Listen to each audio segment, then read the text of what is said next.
Assalamualaikum. Pengakuan Dr. Sabir Ali dan juga blunder yang dilakukan oleh Dr. Yasir Qadhi dalam pembicaraan online-nya dengan Muhammad Hijab beberapa waktu yang lalu membuat topik runtuhnya klaim keterjagaan Quran dari segala kerusakan kembali menjadi hangat. Crusader Network sendiri sudah membuat 5 video yang berkaitan dengan masalah tersebut. Pada video seri Islam dan Akal Sehat kali ini, saya akan menggali lebih dalam masalah ini. Tujuannya agar kita mendapatkan pengertian yang baik mengapa masalah ini begitu penting dan dapat mengakhiri semua kebohongan Islam yang telah menipu begitu banyak manusia selama kurang lebih 14 abad lamanya. Untuk memahami mengapa ajaran Islam adalah suatu kebohongan, tentu kita harus tahu seperti apa pewahyuan sabda Tuhan yang benar.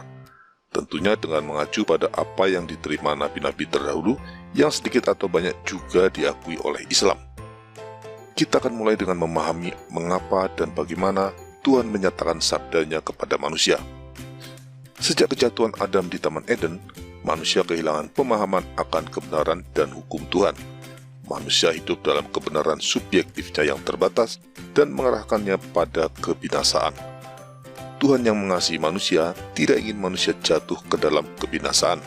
Tuhan ingin menyelamatkan manusia agar kembali hidup menurut hukum dan kebenaran Tuhan. Caranya tentu saja dengan menyatakan seluruh sabdanya kepada manusia agar manusia mengenal kebenaran dan dapat kembali hidup dalam kebenaran. Ini menjawab pertanyaan mengapa Tuhan menyatakan sabdanya kepada manusia. Sekarang bagaimana Tuhan menyatakan sabdanya? Karena keterbatasan manusia, maka sabda Tuhan itu harus dinyatakan secara bertahap melalui pewahyuan yang diterima oleh satu bangsa terpilih selama berabad-abad.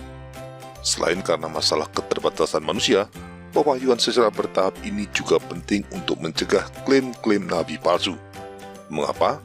Karena hanya Tuhan yang sanggup menyampaikan sabdanya secara bertahap, konsisten, dan berkesinambungan dalam beberapa generasi melalui para nabinya.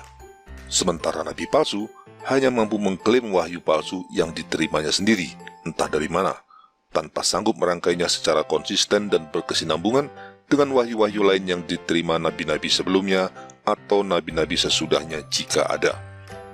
Itu sebabnya Tuhan memilih Abraham dan keturunannya melalui Ishak sebagai bangsa terpilih untuk menjadi sarana turunnya sabda Tuhan secara bertahap, konsisten, dan berkesinambungan sehingga seluruh sabda Tuhan itu dapat disampaikan secara utuh kepada manusia. Sampai kapan pewahyuan sabda Tuhan ini berlangsung? Logikanya, tentu pewahyuan akan terus berlangsung sampai seluruh sabda Tuhan tuntas dinyatakan dan sekaligus terjaga utuh selamanya. Jika hanya tuntas tapi tidak terjaga, atau terjaga tapi tidak tuntas, pewahyuan akan terus berlangsung tanpa akhir, karena sabda Tuhan yang utuh tidak pernah tersampaikan kepada manusia secara permanen. Itu artinya pewahyuan sabda Tuhan tidak pernah berhasil, dan itu tentu saja tidak mungkin. Maka pewahyuan sabda Tuhan harus sampai pada kondisi di mana sabda Tuhan dinyatakan seluruhnya dan sekaligus terjaga sempurna selamanya. Setelah sabda Tuhan diwahyukan seluruhnya dan terjaga sempurna, maka proses pewahyuan dinyatakan selesai dan tidak dibutuhkan lagi adanya wahyu baru. Pewahyuan sabda Tuhan yang tuntas dan sempurna ini terpenuhi dalam kedatangan Yesus Kristus Sang Sabda Tuhan yang berinkarnasi menjadi manusia. Adakah cara yang lebih baik untuk menyampaikan seluruh sabda Tuhan kepada manusia selain dari sabda Tuhan itu sendiri datang sebagai manusia? Tidak mungkin ada. Maka, sabda Tuhan berinkarnasi menjadi manusia karena itulah cara terbaik yang mungkin ada untuk menyampaikan seluruh sabda Tuhan kepada manusia secara utuh. Jika ada yang bertanya bagaimana mungkin sabda Tuhan menjadi manusia, tentu saja itu mungkin, karena Tuhan dapat melakukan apapun yang Dia mau, termasuk menjadi manusia. Dengan alasan itu maka inkarnasi sabda Tuhan dalam diri Yesus Kristus 2000 tahun yang lalu adalah pewahyuan sabda Tuhan yang final dan sekaligus terbaik yang mungkin ada dalam sejarah manusia. Pewahyuan sabda Tuhan melalui inkarnasi Yesus Kristus tentunya juga bersifat permanen dan tidak dapat rusak. Sebelum naik ke surga, Yesus Kristus memberi perintah kepada para murid, "Pergilah, jadikanlah semua bangsa muridku dan baptislah mereka dalam nama Bapa dan Putra dan Roh Kudus, dan ajarlah mereka melakukan segala sesuatu yang telah kuperintahkan kepadamu. Dan ketahuilah, aku menyertai kamu senantiasa sampai kepada akhir zaman." Injil Matius bab 28 ayat 19-20. Perintah tersebut adalah konfirmasi bahwa sabda Tuhan sudah seluruhnya diwahyukan kepada manusia dan selanjutnya harus diwartakan kepada seluruh bangsa. Nabi-nabi dalam perjanjian lama tidak satupun yang memberikan perintah demikian karena sabda Tuhan pada masa itu belum diwartakan secara utuh, sehingga belum dapat diajarkan kepada bangsa-bangsa lain. Ini seperti produk yang belum jadi, tidak mungkin dipasarkan. Hanya setelah produk itu jadi dan berfungsi baik, barulah dapat dipasarkan kepada publik. Selain itu, Yesus Kristus juga berjanji untuk tetap bersama para murid-muridnya sampai akhir zaman. Artinya, sabda Tuhan yang sudah diwahyukan secara sempurna akan terus ada menyertai para pengikut Yesus Kristus tanpa pernah berkurang sedikit pun sampai akhir zaman. Dengan kata lain, sabda Tuhan yang sudah diwahyukan juga akan terjaga sempurna di dalam gerejanya. Dengan demikian, dalam kedatangan Yesus Kristus di dunia terpenuhilah pewahyuan sabda Tuhan yang utuh dan sekaligus terjaga sempurna sampai akhir zaman.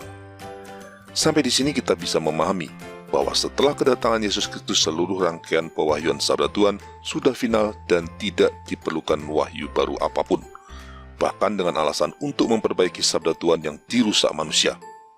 Sebagaimana telah dijanjikan dalam Injil, Yesus Kristus atau Sang Sabda Tuhan akan menyertai para pengikutnya sampai akhir zaman dan tidak mungkin dirusak oleh siapapun. Kuncinya ada pada Roh Kudus yang telah diutus Yesus Kristus sebagai penolong bagi gerejanya. Ini sabda Yesus. Aku telah minta kepada Bapa dan Ia akan memberikan kepadamu seorang penolong yang lain supaya Ia menyertai kamu selama-lamanya. Injil Yohanes bab 14 ayat 16. Sang penolong atau Roh Kuduslah yang menjamin sabda Tuhan akan tetap ada dan utuh bersama gerejanya sampai akhir zaman. Dengan demikian, teks-teks Injil dan teks-teks kitab suci lainnya bisa saja berubah karena kelemahan manusiawi dalam proses penyalinan ataupun penerjemahan. Tapi berkat Roh Kudus, maka Yesus Kristus Sang Sabda Tuhan yang dirujuk dan dipahami dalam kitab-kitab tersebut tidak akan berubah. Yesus Kristus tetap sama sejak dulu, sekarang, hingga selama-lamanya. Dengan bantuan Roh Kudus, setiap orang akan menemukan Yesus Kristus yang sama dalam ajaran para rasul dan para pengganti mereka, juga dalam teks-teks kitab suci pada masa gereja purba maupun teks-teks salinan kitab suci atau terjemahannya pada hari ini. Satu iota pun tidak akan ada perubahan jika kita membaca kitab-kitab suci dan memahami ajaran gereja dalam terang Roh Kudus. Dengan memahami ini, maka kita tahu bahwa tidak ada celah sedikit pun bagi klaim-klaim datangnya wahyu yang baru, baik untuk menambahkan wahyu yang sudah diterima ataupun untuk memperbaikinya. Bahkan termasuk jika terjadi perpecahan di antara golongan Kristen akibat ajaran-ajaran bid'ah. Karena janji Yesus Kristus akan menyertai gerejanya sampai akhir zaman, maka ajarannya yang benar akan tetap ada sampai akhir zaman di dalam gerejanya dan bebas dari pengaruh ajaran-ajaran bid'ah. Sama sekali tidak diperlukan wahyu baru apapun untuk menambah atau memperbaikinya.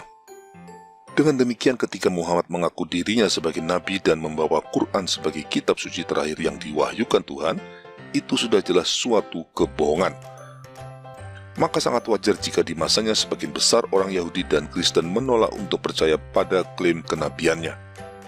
Pertanyaannya, mengapa Muhammad mengklaim dirinya sebagai nabi dan siapa yang mengutusnya sebagai nabi? Karena tidak ada celah sedikit pun bagi pewahyuan baru, maka mustahil Tuhan mengutus nabi yang baru. Cukup dengan alasan itu saja kita tahu, yang mengutus Muhammad sudah pasti bukan Tuhan, tapi iblis. Jika Tuhan menghendaki sabdanya dinyatakan pada manusia dan menjadi sumber kebenaran yang menyelamatkan bagi manusia, maka iblis menghendaki sebaliknya. Iblis yang dulu menyesatkan Adam dan membuatnya terjatuh ke dalam dosa, kini kembali menginginkan hal yang sama. Dia ingin manusia tidak mempercayai sabda Tuhan dan tidak mendapatkan keselamatan. Bagaimana iblis mewujudkan ini? Tentu caranya sama dengan yang pernah dilakukannya pada Adam, yaitu melalui fitnah dan kebohongan. Itu cara yang khas iblis, bapa segala dusta.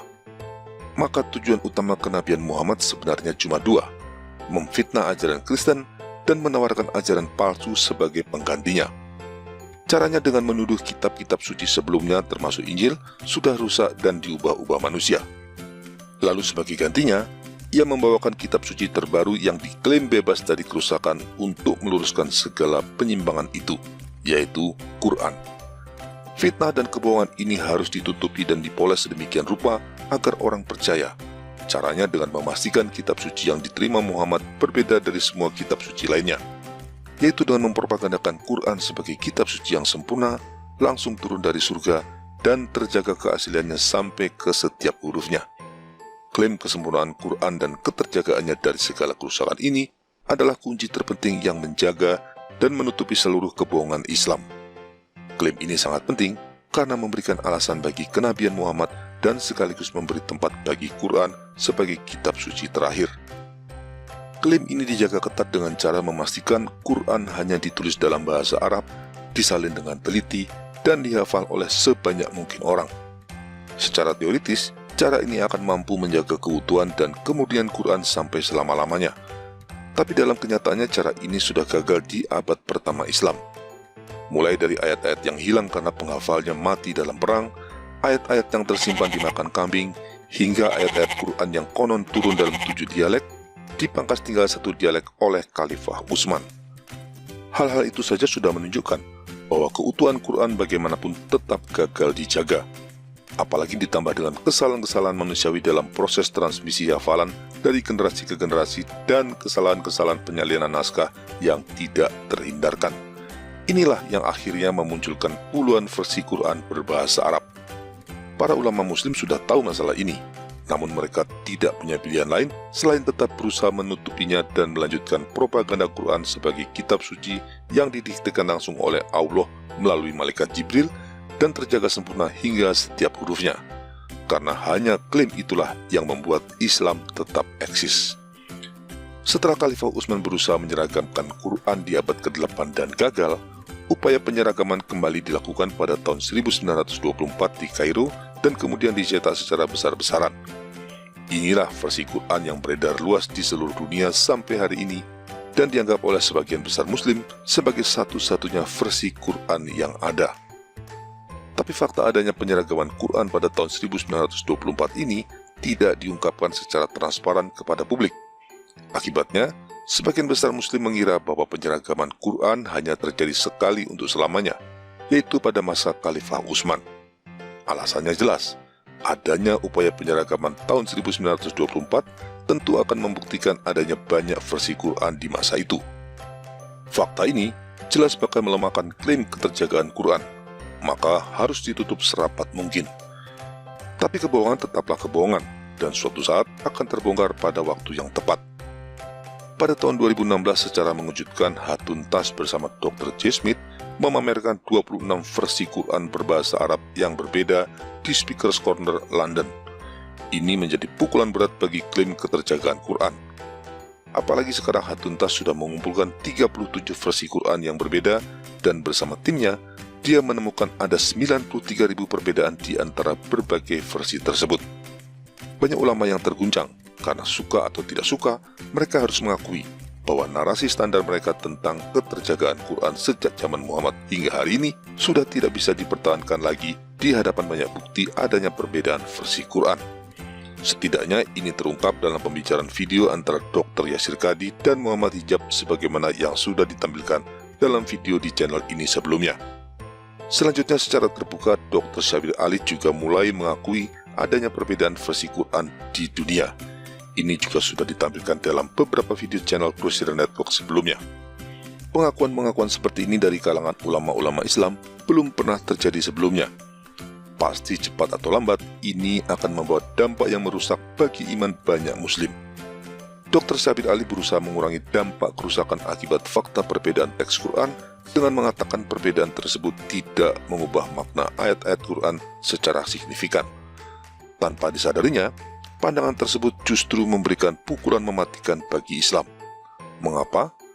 Karena mau tidak mau jika mereka jujur, ulama muslim harus menerapkan standar yang sama pada Alkitab. Mereka harus mengakui perbedaan-perbedaan yang ada dalam berbagai versi Alkitab juga tidak mengubah maknanya secara signifikan.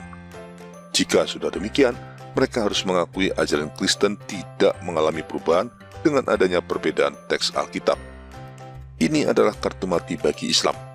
Pernyataan tersebut memaksa mereka mengakui bahwa klaim kenabian Muhammad yang diutus untuk memperbaiki kerusakan yang terjadi pada agama-agama sebelumnya akibat perubahan yang terjadi pada kitab-kitab suci mereka juga tidak bisa dipertahankan lagi. Konsekuensinya, mereka akhirnya harus mengakui Muhammad hanya seorang nabi palsu dan Quran yang dibawanya adalah kitab suci palsu. Itu sebabnya fakta perbedaan versi Quran begitu penting untuk dieksploitasi secara maksimal, terutama dalam menyambut momentum peringatan Sahabat Quran edisi Kairo yang akan jatuh pada tahun 2024, sekitar 3,5 tahun lagi. Bukan tidak mungkin ini akan berbuah tsunami murtad yang masif di mana Muslim rame-rame mengakui kepalsuan Quran dan meninggalkan Islam. Saudara-saudaraku kaum Muslim, saya percaya, seperti kebanyakan Muslim lainnya, kalian mengimani Islam karena meyakini bahwa Quran adalah kitab suci terakhir yang diturunkan Allah dan terjaga keasliannya sampai hari ini. Tapi keterbukaan informasi sekarang telah membuat klaim kemurnian Quran tidak bisa dipertahankan lagi. Dan sebagai konsekuensinya, Islam pun tidak lebih hanyalah agama palsu yang diturunkan untuk menyesatkan banyak orang dari satu-satunya sabda Tuhan yang benar, utuh, dan terjaga selamanya, yaitu Yesus Kristus. Kebohongan mencolok Islam adalah mengklaim teks-teks Quran dapat menjaga keutuhan sabda Tuhan. Nyatanya itu sudah gagal. Sabda Tuhan dalam kitab suci tidak dapat dijaga oleh teks-teksnya, tapi dijaga oleh Roh Kudus. Dan Roh Kudus juga yang akan menjelaskan seluruh sabda Tuhan itu kepada siapapun yang mencintai kebenaran. Itulah yang tidak dipahami Islam. Gunakan akal sehat agar kalian sadar bahwa bukti-bukti kebohongan Islam makin lama makin terungkap dan tidak mungkin dibantah lagi. Jangan biarkan Islam menipu kalian seumur hidup.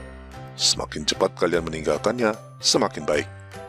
Kalian ingin menerima sabda Tuhan yang utuh, langsung turun dari surga, dan terjaga sempurna? Itulah Yesus Kristus, tidak ada yang lain. Saatnya kalian menerima seluruh sabda Tuhan yang benar dengan menerima Yesus Kristus sebagai Tuhan dan Penyelamat. Selanjutnya, Roh Kudus akan membantu setiap orang yang merindukan kebenaran untuk dapat memahami sabda Tuhan dalam Yesus Kristus demi keselamatan jiwa kita. Ikuti terus channel ini karena kami sedang menyiapkan seri terbaru yang diberi judul Hijrah dari Kegelapan. Seri video ini dimaksudkan untuk membimbing setiap Muslim yang ingin mengenal Yesus Kristus, Sang Sabda Tuhan yang berinkarnasi menjadi manusia. Semoga seri video baru ini kelak dapat membantu kalian menemukan kebenaran yang sejati. Wassalam.